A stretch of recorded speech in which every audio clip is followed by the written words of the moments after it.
السلام علیکم عزیز طلباء کرام، امید ہے آپ خیریت سے ہوں گے۔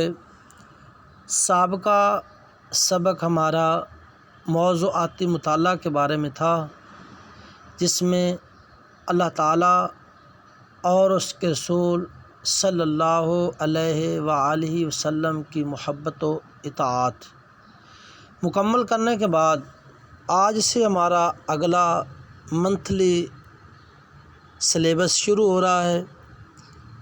صفحہ نمبر 15 اور سورۃ الانفال کی آیہ کریمہ نمبر 38 سے آج کا ہمارا سبق شروع ہے۔ سبق میں وہی 3 باتیں ہوں گی۔ ابتدائی طور پر آیات کا ترجمہ، دوسرے نمبر پر MCQs اور شارٹ کوسچن، تیسرے سبق کے حصے میں مفہوم عبارت اور اس کے ساتھ الفاظ کے معنی ذکر کیے جائیں گے۔ تو شروع کرتے ہیں اپنا سبق۔ بسم اللہ الرحمن الرحیم۔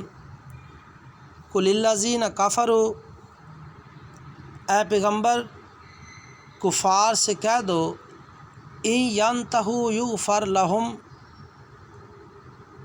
اگر وہ اپنے افعال سے باز آ جائیں، یغفر لہم، معاف کر دیا جائے گا، ما قد سلف، جو کچھ ہو چکا ہے۔ اچھا، کیا معاف کر دیا جائے گا؟ کہ انہوں نے جو کفر والی زندگی بسر کی، ان کا کفر کے جو گناہ تھے وہ معاف کر دیا جائے گا۔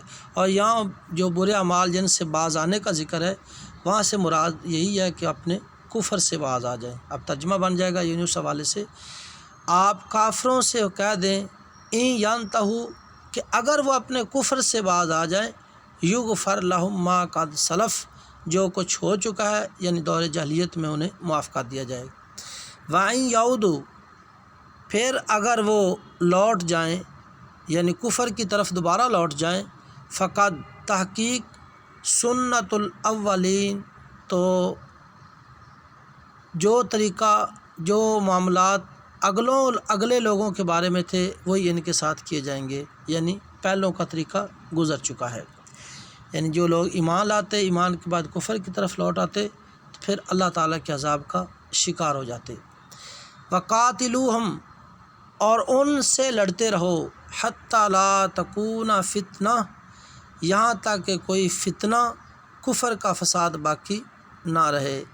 وَيَكُونَ الدِّينُ لِلَّهِ، وَيَكُونَ الدِّينُ كُلُّهُ لِلَّهِ، اور دین سب خدا ہی کا ہو جائے، یعنی اللہ کا دین ہی غالب آ جائے۔ لڑنے کا مقصد یہ ہے کہ اللہ کے دین کو غالب کرنا۔ فَإِنِ انتَهَوْا، پھر اگر وہ باز آ جائیں، یعنی وہ جو کافر شرارتیں کرتے ہیں، ایمان والوں کو تنگ کرتے ہیں، اگر وہ اس سے باز آ جائیں، فَإِنَّ اللَّهَ بِمَا يَعْمَلُونَ بَصِيرٌ، تو خدا ان کے کاموں کو دیکھ رہا ہے۔ وَإِن تَوَلَّوْا، پھر اگر وہ روح گردانی کریں، فَاعْلَمُوا، تو جان رکھو، أَنَّ اللَّهَ مَوْلَاكُمْ، کہ خدا تمہارا کار ساز ہے، خدا تمہارا حمایتی ہے۔ نعم المولا، کتنا اچھا حمایتی ہے، یعنی کتنا اچھا کار ساز ہے۔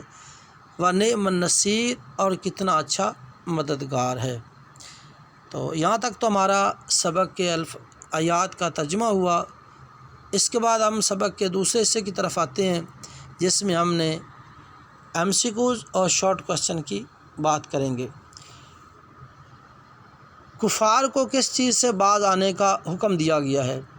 کفار کو اس چیز سے باز آنے کا حکم دیا کہ وہ اپنے کفر سے باز آ جائیں، یعنی ایمان کو قبول کر لیں۔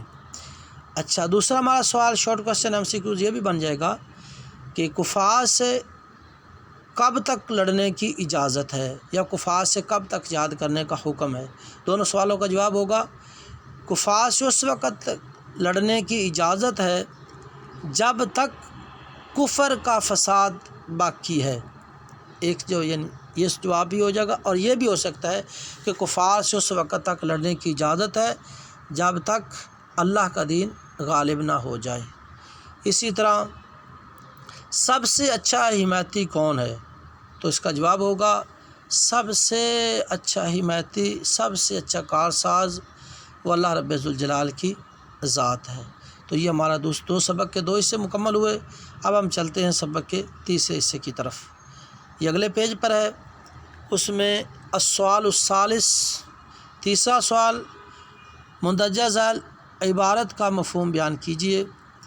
وَقَاتِلُهُمْ حَتَّى لَا تَكُونَ فِتْنَةٌ وَيَكُونَ الدِّينُ كُلُّهُ لِلَّهِ۔ اب اس کا ہم نے مفہوم بیان کرنا ہے۔ کافروں سے اس وقت تک لڑنے کا حکم دیا گیا ہے جب تک کفر کا فساد باقی ہے۔ ہم اس کو یوں بھی لکھ سکتے ہیں، کافروں کے ساتھ اس وقت تک جہاد کرنے کی اجازت ہے جب تک کفار اپنی شرارتوں سے باز نہیں آتے۔ تو اسی میں ایک دوسری چیز تھی جس کا ذکر تھا، الفاظ کے معنی مدد گزر چکی ہے۔ تو یہ ہمارے سبق کے 3 حصے مکمل ہوئے۔ امید ہے آپ سبق کی طرف اچھی طرح دھیان دیں گے۔ اگلے سبق تک کے لیے، اگلی ملاقات تک کے لیے اللہ حافظ۔